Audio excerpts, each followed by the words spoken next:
name's Sashi. It's nice to be out here with you guys today. I'm going to take you guys through more of a yin style yoga class. This is really a great place for beginners to start. You're working on connecting your breath to your body and just letting go of any tension, stress, trauma, negative stored energy that you no longer need. So you just work with your breath to create opening deeper into the postures. Don't ever take yourself to a place where you lose your breath. That's how you know you've gone too far into the posture. There are a couple places where I'll offer a little bit more of an advanced posture as you breathe into it. But again, it's your breath, your body, and you know the places to stop when you know that you've had enough. So when you're ready, let's hit the mat. One thing to think about with opening into yoga postures is your level of hydration. So if you're dehydrated, your body's gonna actually work against you, kind of tense up and resist into these postures. So before you begin, make sure you're nice and hydrated, get some aminos in your system before hitting the mat. So we will begin today in our Shavasana. This pose is just a great way to connect to your breath. So begin laying on your back. You can let your hands fall to either side, or maybe place one hand on your heart and one hand on your belly. Big inhales and big exhales, connect to your breath. Just feel the tension in your body start to melt away.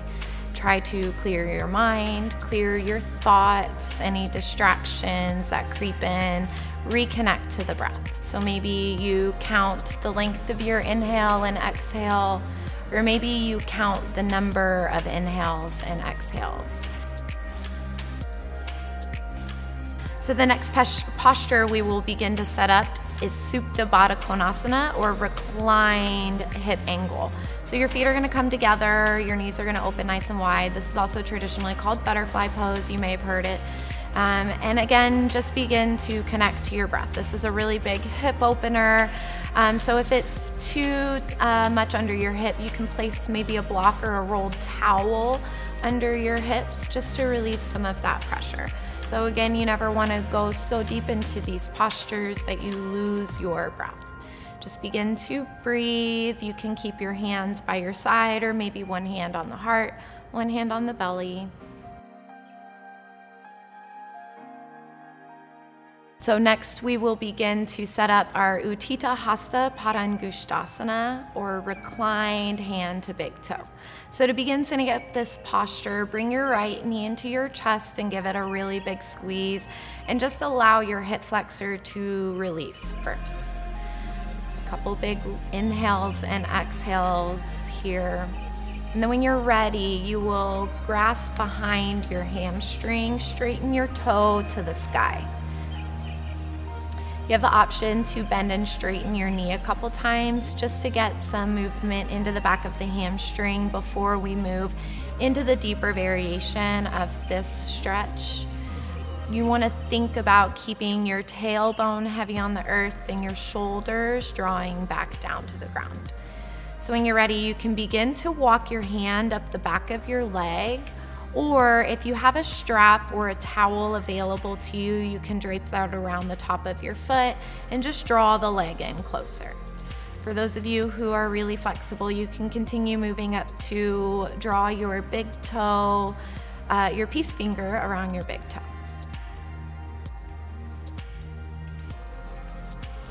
And then when you're ready, you will release that stretch, draw the knee into the chest, give yourself another really big squeeze.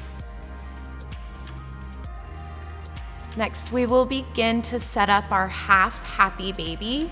Take your hand to the outer edge of the foot. Draw your knee into the shoulder.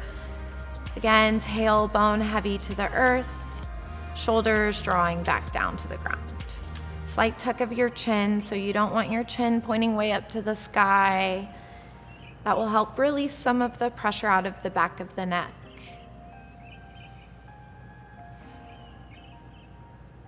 Breathe into the stretch again, remembering to connect to the breath. Let that be your only focus. Then gently release the knee into the chest. Give yourself another really big squeeze. And And we will begin to do this on the other side. Draw the left knee into the chest and mirror everything you felt on the other side. Begin to plant both soles of the feet on the earth and just windshield wiper your legs side to side. This will help release some of the hip stretches that we did earlier. And then when you're ready, we will make our way into bridge pose. To bridge pose, lift the hips off the ground. Both soles of the feet are still on the earth. You want to be one straight line from your shoulders to your hips to your knees. So make sure that your hips aren't overextending the knees or dropping underneath them. Again, begin to breathe into this. You want to feel the back of the body activating. So this one's a little bit more active than the other postures. Think about tucking the tailbone and squeezing the glutes. Options for your arms are directly by your side. Maybe you bind them behind your spine and really reach your hands away from you. Maybe you cactus the arms out to the side, or maybe you reach the arms overhead. When you're ready, exhale, roll through the spine one vertebrae at a time, massaging the spine out. And then we will take one more of those. You can either do a bridge or a full wheel. For your full wheel, hands plant by the shoulders. You'll press through the soles of the feet and the hands to lift the hips up, all at the same time. So you're pressing, tucking the tail, squeezing the glutes, pressing the floor away through your hands and your feet. Connect to your breath. When you're ready, you exhale, come down one vertebrae at a time. Again, we'll windshield wiper the legs side to side, just to release all of what we just did.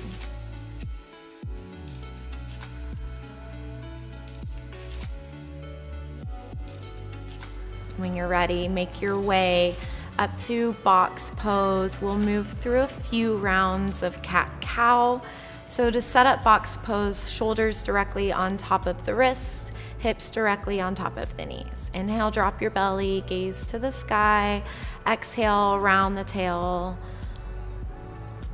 gaze to the navel. Inhale, drop the belly, gaze goes up. Exhale, round the spine. Make these as big as you possibly can.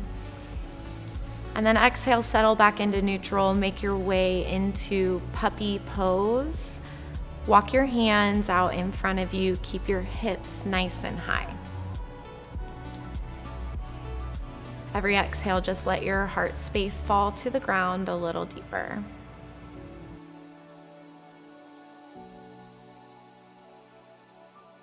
For the next posture, make your way into Sphinx pose. Just drop your belly, gaze goes forward. You're drawing your shoulders, or your elbows, back towards your shoulders and really broadening open your chest.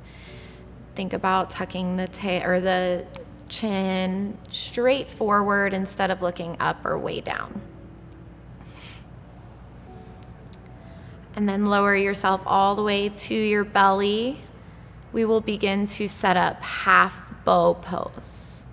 Bend the right knee, catch your toe, and just feel the right quad and hip flexor begin to open up. Option to stay there or begin to kick into your hand and create a little resistance to deepen the stretch.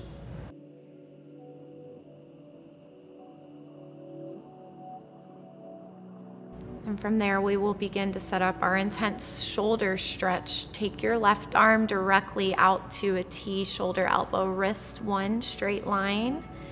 You'll release the right toe, take the right hand by the armpit and just press yourself, flip yourself up and over, the right sole of the foot coming to the earth. So you'll feel a really deep stretch in the left shoulder here. Again, never taking these postures so deep that you can't breathe. If this feels good to you, maybe you take it a little deeper by reaching the right arm overhead and clasping it with the left hand. Maybe you even take the left sole of the foot to the earth so both hip bones come to the ground. Every exhale, just release a little deeper into the stretch. Hold these postures for as long or as little as your body is asking for.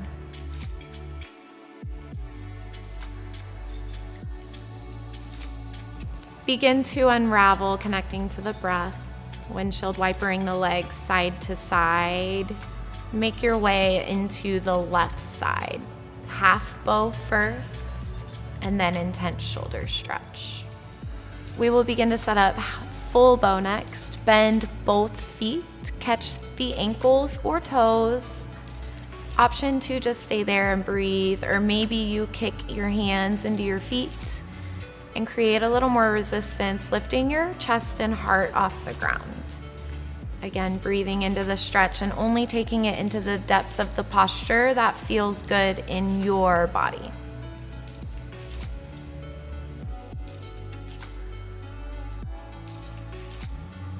And finally, we begin to set up our child's pose. Big toes to touch, knees nice and wide. Settle your hips back to your heels. Begin to walk your hands out in front of you. A few rounds to connect to your breath here as you settle your chest closer to the ground.